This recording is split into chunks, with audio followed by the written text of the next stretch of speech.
La Bible dit que Dieu et le ciel sont saints. Et saint veut tout simplement dire parfait. Il est capital de comprendre que Dieu ne peut rien laisser d'imparfait entrer au ciel. Sinon, ce ne serait plus le ciel. La Bible dit aussi que nous avons tous un corps et une âme. À notre mort, notre corps est enterré ou incinéré. Mais notre âme, le vrai nous, vit pour toujours, soit au ciel, soit en enfer. Malheureusement, nous avons un problème, car la Bible dit que si nous avons enfreint une seule des lois de Dieu, par exemple, si nous avons menti une fois, triché une fois, détesté une fois, juste une fois, comme nous l'avons tous fait, soyons honnêtes, alors notre âme devient imparfaite et nous ne pouvons pas entrer au ciel. Connais-tu quelqu'un qui n'a jamais enfreint une seule des lois de Dieu? La réponse est évidemment non. Alors, voilà notre problème. Nous avons tous enfreint les lois de Dieu, c'est pourquoi nous avons tous une âme imparfaite. Ainsi, si à notre mort, notre âme peut aller soit au ciel, soit en enfer, mais que pour aller au ciel, nous devons avoir un casier judiciaire vierge, et aucun d'entre nous n'en avons un, alors cela signifie que nous allons tout droit en enfer. Cela peut sembler dur, et tu te demandes peut-être comment un Dieu plein d'amour a pu créer un lieu tel que l'enfer, et comment peut-il en plus y envoyer des gens? Alors pensons-y dans ce sens. Pense à quelqu'un que tu aimes vraiment. Maintenant, imagine que cette personne ait été assassinée. L'assassin est arrêté et plaide coupable. Mais tu es horrifié lorsque le juge dit « C'est très mal ce que vous avez fait. Mais parce que je suis un juge plein d'amour, je vais vous faire relâcher. » Tu serais très fâché, n'est-ce pas? Pourquoi? Parce que tu sais que lorsque quelqu'un enfreint la loi, il doit être puni. Sinon, il n'y a pas de justice. Donc l'enfer n'est pas une question d'amour, mais de justice. Examinons 3 questions pour comprendre pourquoi il y a ce lieu qui s'appelle l'enfer. As-tu déjà menti une fois dans ta vie? La réponse est sûrement oui, même si ce n'est qu'un petit mensonge. Si tu as menti une seule fois, alors tu es coupable de mensonge. As-tu déjà pris quelque chose qui ne t'appartient pas? Par exemple, es-tu déjà arrivé en retard au travail ou es-tu déjà parti trop tôt en étant quand même payé? As-tu déjà utilisé le téléphone du patron ou la photocopieuse sans demander la permission ou ramené un stylo du bureau à la maison? Tout ceci, bien sûr, est du vol. La plupart des gens ont pris quelque chose qui ne leur appartient pas, ce qui les rend coupables de vol. Penses-tu que Dieu va laisser un groupe de voleurs menteurs comme nous aller au ciel? C'est peu probable, car s'il le faisait, il serait comme le juge injuste qui n'a pas condamné l'assassin de la personne que tu aimais. Il n'y a pas 36 solutions. Mais beaucoup diront « Attends un peu, je suis quelqu'un de bien ». Et il y a une grande différence entre le mensonge, le vol et le meurtre. Or, je n'ai jamais tué personne.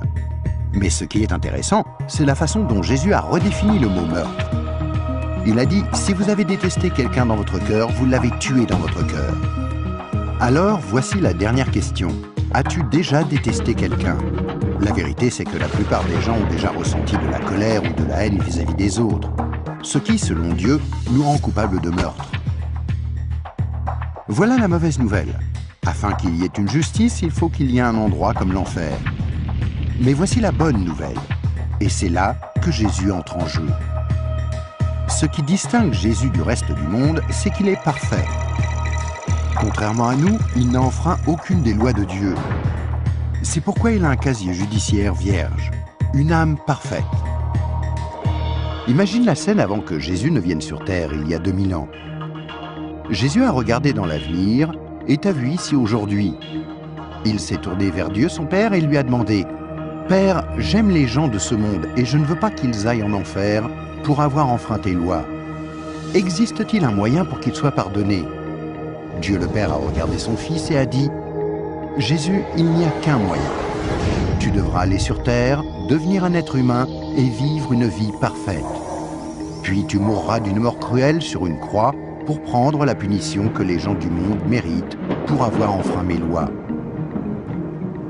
Quand tu auras fait ceci, le jour où ils te demanderont d'échanger leur casier judiciaire avec ton casier judiciaire parfait, alors il leur sera possible d'être pardonnés. »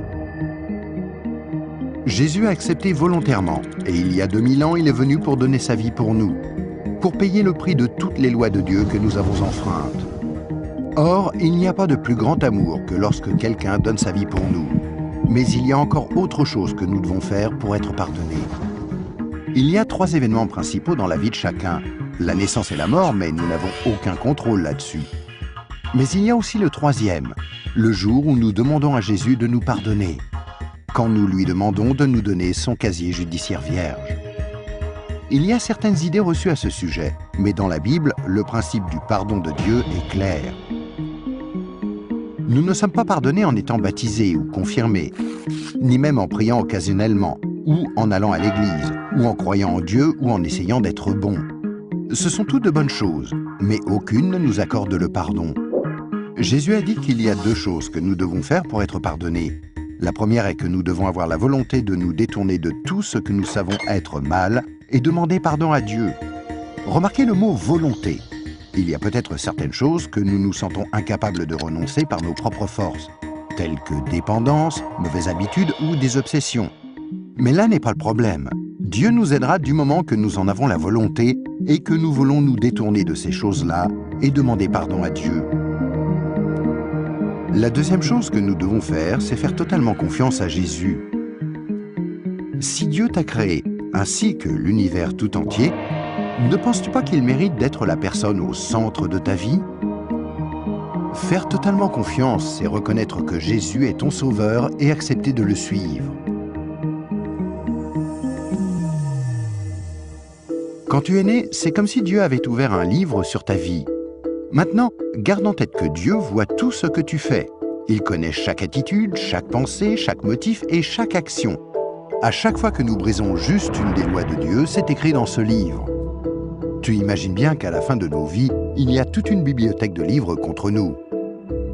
Mais quand tu te tournes vers Jésus et que tu lui fais confiance, il se passe quelque chose d'incroyable. C'est comme si Jésus prenait ton livre et se tenait en haut d'une falaise et déchirait toutes les pages. Le casier judiciaire entier de tout ce que tu as fait de mal et les jeter dans la mer la plus profonde. Il promet de ne plus jamais se rappeler de toutes ces choses. Jésus prend ensuite une copie de son casier judiciaire vierge que tu lui as demandé de te donner et il la glisse entre les 2 couvertures du livre où ton nom est inscrit. Ce nouveau livre est gardé précieusement au ciel. Le miracle est que l'on ne touche plus à ton livre à partir du moment où tu demandes à Jésus de te pardonner et jusqu'à ta mort. Même si tu fais des erreurs et brises encore les lois de Dieu. Devenir un chrétien ne te rend pas parfait sur le coup, et tu ne peux pas non plus dire une prière rapide et ensuite retourner à ton ancienne manière de vivre. Rappelle-toi, Dieu t'a pardonné pour toujours quand tu lui as demandé le casier judiciaire vierge de Jésus. Tout ce qu'il demande, c'est que tu lui soumettes tout et le laisses te purifier jour après jour. Quand tu mourras, tu passeras en jugement devant Dieu. Il ordonnera à ses anges d'aller chercher ton livre. Il l'ouvrira et dira « Cette personne était parfaite ». Et tu répondras « Non, je ne l'étais pas. J'ai enfreint tes lois. Est-ce que je ne mérite pas d'aller en enfer ?» Et Jésus te dira « Selon la justice, tu mérites d'aller en enfer. Tu as enfreint mes lois, et certaines, de nombreuses fois. Mais, mon enfant, tu as mon casier judiciaire vierge. Celui que je t'ai donné quand tu t'es tourné vers moi et que tu m'as fait confiance, et je t'ai pardonné. Bienvenue au ciel. » C'est pourquoi Jésus est si merveilleux. Grâce à lui, il est possible que chacun, peu importe les erreurs commises, soit pardonné et entre un jour au ciel. Imagine que tu ne te sois jamais tourné vers Jésus.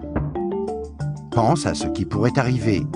Quand tu mourras, tu iras devant Dieu lors du jugement et Dieu te dira « Je suis désolé, je ne peux pas te laisser entrer au ciel, je dois t'envoyer en enfer.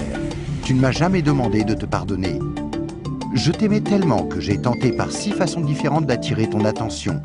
Premièrement, je suis mort sur la croix pour prendre sur moi ta punition.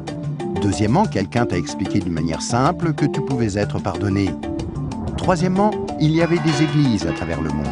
Certaines étaient bonnes, d'autres moins bonnes. Tu aurais pu trouver les bonnes. Quatrièmement, je t'ai donné une conscience pour que tu distingues le bien du mal. Cinquièmement, j'ai créé un monde si beau. Comment as-tu pu ignorer ma présence? Et sixièmement, je suis ressuscité des morts, afin de prouver que je suis Dieu, et que tout ce que j'ai dit était vrai. Mais tu n'as encore rien fait. Je suis désolé, je ne peux pas te laisser entrer au ciel. Je dois t'envoyer en enfer. Et toi, si tu meurs ce soir, où iras-tu? Rappelle-toi, pour entrer au ciel, il faut un casier judiciaire vierge, que tu ne peux avoir sans avoir demandé à Jésus de te donner le sien. Afin de recevoir ce don gratuit, tu dois faire seulement 2 choses. Tout d'abord, tu dois vouloir te détourner de tout ce qui est mauvais dans ta vie et demander pardon à Jésus. Et deuxièmement, tu dois faire totalement confiance à Jésus. À moins de faire ces 2 choses, il t'est impossible d'être pardonné et à ta mort, il te sera impossible d'entrer au ciel. Ce qui est affreusement triste, parce que c'est la raison pour laquelle Jésus est mort pour toi.